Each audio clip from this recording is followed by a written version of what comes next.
Hello and welcome to Digital Phone Company Repair Centre. Today we're going to show you how to repair the Digitizer on a Nokia Lumia 520.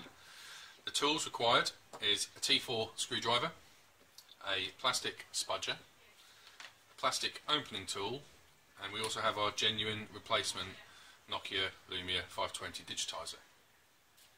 So first of all we're going to just check the screen. As you can see, the screen lights up but unresponsive. So we need to obviously replace the digitizer. The back just lifts off and then we'll remove the battery from there. Next step is we've got 8 screws that need removing, top 2, and then as we go down the phone at the bottom. So we will remove those now.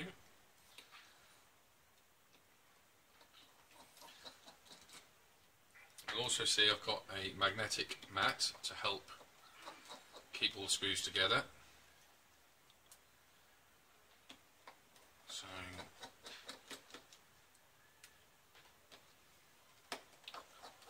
obviously if you haven't done already, then remember to remove the SIM card and the memory card from the just on the left hand side here.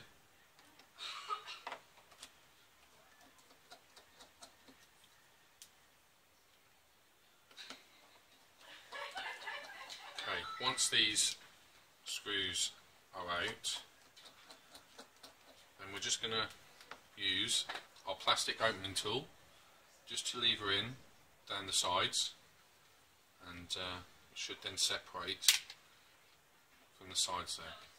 As you go round, just lever it open gently,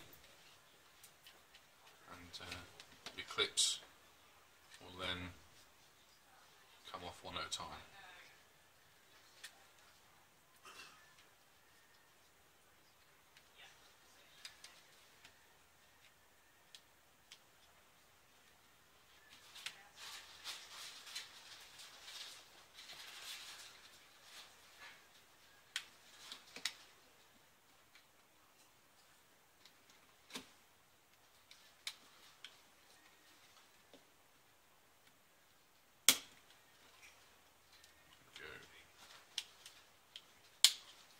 Okay, so once that clips are taken off, back will just lift off. We'll put that to one side.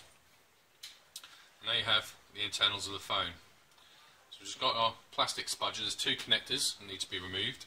First one at the top here just lifts off from the corner, and then also down the bottom it just lifts up and just move out of the way. We now need to remove the main board, which is held on by 2 clips, one at the top right hand corner and then one down the bottom left. So as we lift, we just lift away from those clips and it'll just lift out its own. Again, put to one side. We're now in a position where we can remove the LCD and take off the digitizer. So again, our plastic opening tool, we then need to just open up around the edge, and it will then separate as you go round. Separate one side and it will then lift out, and there you have it. The LCD is removed and you've got your digitizer. We'll then take our new digitizer.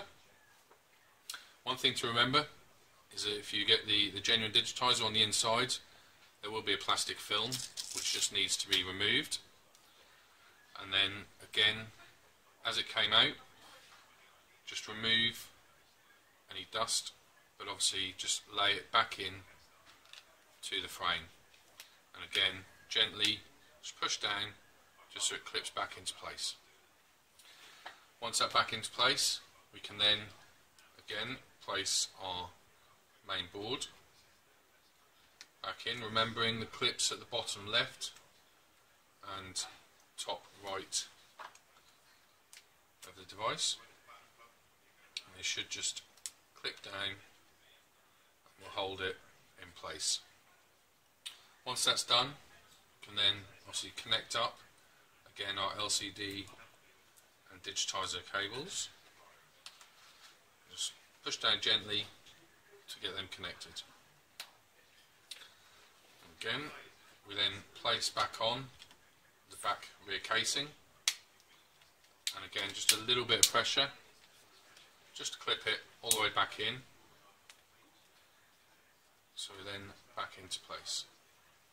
What I'd recommend at this point is that you just pop the battery into the phone, and then you can switch it on just to check that the new Digitizer has done as it should do, and that it works before you put the screws back in. So just wait for that to load up. Please tell me that your phone's working. I've been on your account 2 or 3 times. I've spoken to Vodafone. There shouldn't be a problem with your phone. Okay, so should be back up any second. Is it still not working? Is it still not working? Okay, so as you can see, the screen's now on, touchscreen is now working, and we can scroll up and down, left and right. Home button that works at the bottom. Also check these touch keys that they all work also. There we go. Once that's done, again you can switch the device off. Just hold down the power button, slide down to switch off, and then you can finish the repair by replacing the 8 screws. That's all, so thank you for your time. Hope you enjoyed it.